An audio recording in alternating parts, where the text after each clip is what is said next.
آخر میں تو یہی بچتا ہے کہ ان مردوں کو اگنور ہی کر دینا چاہیے.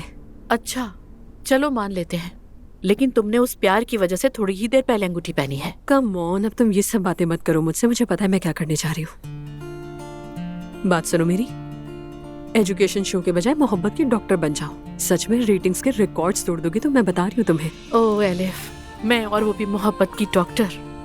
میں تو خود اپنی مدد نہیں کر پاتی، دوسروں کی کیا کروں گی.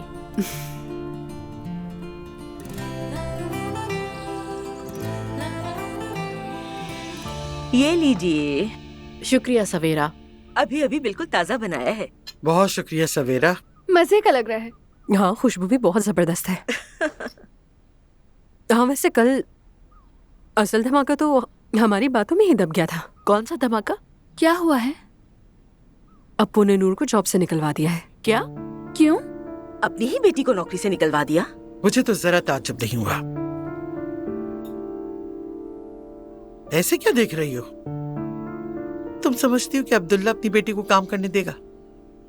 وہ الگ سوچ کے لوگ ہیں، گھر کی عورتوں کو کام کرنے کی اجازت نہیں دیتے. بیچاری نور فاطمہ ہمیشہ آگے بڑھنا چاہتی ہے، لیکن سہارا دینے کے بجائے اس کی فیملی ہی رکاوٹ بن جاتی ہے.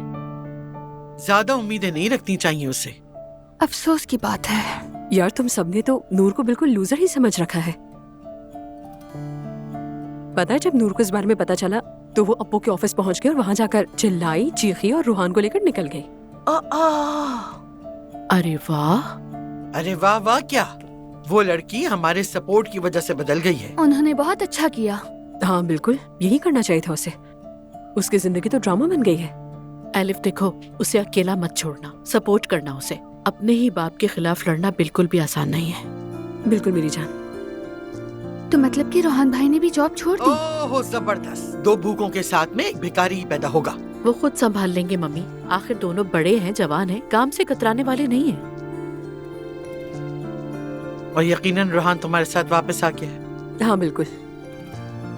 تو اب نور کیا کرے گی پھر؟ یقیناً جاب تلاش کرے گی. یعنی اس سب کے بعد اپنے باپ سے تو پیسے لے نہیں سکتی وہ. اگر نور اپنے شوہر اور خاندان کے درمیان پھنس گئی ہے تو اب تو اس کا اللہ ہی حافظ ہے. ایسا تو مت کہیں. میں تو کچھ کہہ ہی نہیں سکتی کیونکہ پہلے ہی زخم کھا کے بیٹھی ہوں.